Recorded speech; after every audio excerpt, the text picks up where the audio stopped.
Welcome, my name is Martin Mulea. My message this morning is going to come from Leviticus chapter 10, verse 1 to 7. But before I do that, I'm going to give a brief background of this book of Leviticus. As we all know, it was written by Moses, and the setting of this book is at Mount Sinai. But from the book of Leviticus, we see that God was now talking to the children of Israel from the tabernacle instead of talking from the mountain like what he did in the book of Exodus. Leviticus gives us or gives the order and rules of worship in the tabernacle. This book opens by the word Vayikra, which is a Hebrew word which means he called. God moved in the tabernacle and spoke from there rather than from the Mount Sinai. He called the people to him and told them how to come. The purpose of this book is to give Israel direction in living as a holy nation in fellowship with a holy God. For us, it gives us direction to God and instructions for spiritual worship.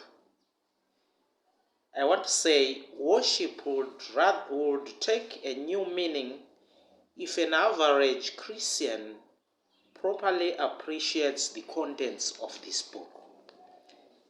The key to this book is holiness to Jehovah.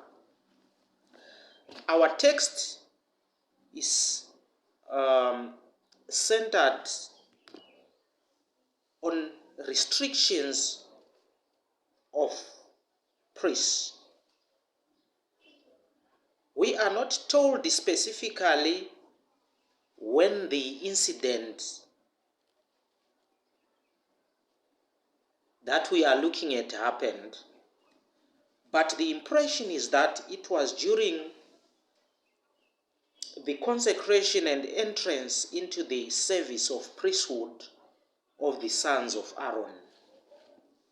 The two brought an authorized fire before the Lord. But the question is, what actually happened? Or what actually is their sin? It was not only the fire, the cause was something deeper. Nadab and Abihu ignored God's revelation of himself and believed that the fire they made was just as good as the fire that had come from the Lord. They did not distinguish between what was God's and what was man's effort. They did not distinguish between what was holy and what was unholy. The incident should teach us, in the first place, how great and wonderful true adoration and worship is.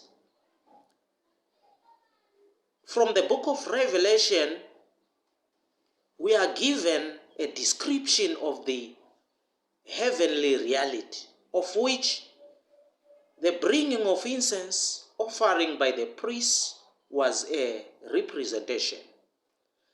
Aaron's sons had not entered the most holy place on the basis of the blood of sacrificial animal that had been shed. Their standing before the altar had not been preceded by a recognition of sin and confession. They had bypassed the necessity of atonement in their actions they demonstrated trust in their own righteousness, and they despised the blood of atonement. Unless we stand before God in the power of the Spirit, we are under the influence of the devil. No one stands alone before God if we are not part of the reconciliation that encompasses the whole world. We are part of the universal rebellion against God. May God be with you and bless you. Amen.